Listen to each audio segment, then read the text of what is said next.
baga gammadan baga rabbiin nu cufaatu waliin nu gammachiis baga hayyoota keessan mana hidhaatirraa isiniif baase warra hafallee rabbiin isiniif baasee isin haa gammachiisu gammachuu booddeen gaddii hin jiraanne rabbii isiniif haa kanu waan qalbii isin cabsaa rabbiin isinirraa haa qabu nu cufaatu gammannee jirra baga gammadanii namuutu nama dhukkuba keessa jiru yoo taate malee namuu gammadee jira rabbi biyya teenya tanaas biyya nagayaa rabbi haa godhu biyya namni keessaa baqatu odoon ta'in biyya itti baqatu rabbi nu haa godhu akkas jechaati ayyuubiitu natti hime ani waa'ee istiqaama sanirraa nuu godhiin anji istiqaamaan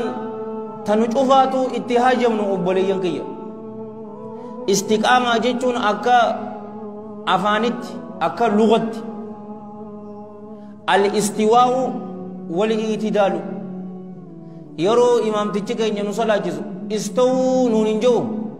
diriira wal-qixxaawaa jechuun akka shari'aa islaamatti ammoo istiqaamaa jechuun karaa diriiraa qabachuudha karaa diriiraa qabachuudha haala rabbii keessaniif jalla jalaalu rabbii jettaniin haala rabbii keessan subhaanahu wa ta'aalaa hin faalleessiniin haala arrabni keessan dhugaa dubbatuun qalbiin teessan ammoo ikhlaasa haala qabduun qaamni keessan ammoo rasuula jala sallallahu alayhi wa alihi wa sallam haala deemuun istiqaamaa jechuun obboleeyyan kiyya islaamaa akkan karaa diriiraa jechuun diina islaamaati ihdina siraata almustaqiim karaa kana qabatu rabbiin jalla jalaalu rabbii waan meeqa nurra kaa'e jechuun isa diduu dhabuu isa faalleessuu dhabuu arraba keenyaan jaalawwan kiyya islaamaa dhugaa dubbatu qalbii teenyaan ikhlaasa qabachuu yeroo dalagaa feene dalaynu rabbi qofa jalla jalaalu rabbii jaalala isaa arkachuufi malee faaruu ilma namaa arkachuudhaaf akka hin taane qaamni keenya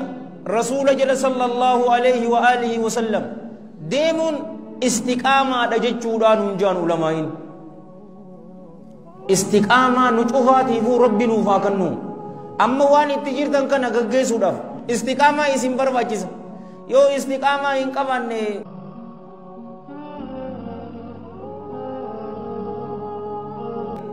guyyaa duraa tokko kunumatti mooraalii takkaa jiraami walitti ni qabamtan sanbooda ni dhabamtanii keessaa'uu ammaan tana dirree dawaa dhukkuba guddaa nutti jirtu tanuma baqa wahayyuu miiraan mooraaliidhaani namuutuu walit dhufu hooy hooy hooy baatii takka ni deeman 3 4 5 amata odoo hin geenye jama'aan san diigamte istiqaamaa nu barbaachisa dhugaa dubbachuudhaaf jaalawwan kiyya islaamaa istiqaamaa nu barbaachisa nama ammaan tanaa wamaa ubarri'u nafsi nas'alullaha salaamata wal aafiya yoo laaltaniin yeroo si agare ati fakkaata yeroo jama'aataan bira bakka kaan dhaqe nama kaan fakkaata dhugaa haasa'uun hin jiru ati biratti ati ta'eetiti yeroo kaan bira dhaqees kaan umata dhugaa dubbachuu yeroo cufaatu bakka feetetti jaalawwan kiyya eeganaa ammas rasuula jala deemuudha sallallahu alayhi wa alihi wa sallam arrantana muhaadaraan teenya waa'ee istiqaamaati aayata suuratul fussilatii tana waliin haa jiraannu obboleeyyan kiyya rabbiin keenya jalla jalaalu rabbii maal jee inna alladhiina qaaluu rabbuna allah isaanowwan ja'an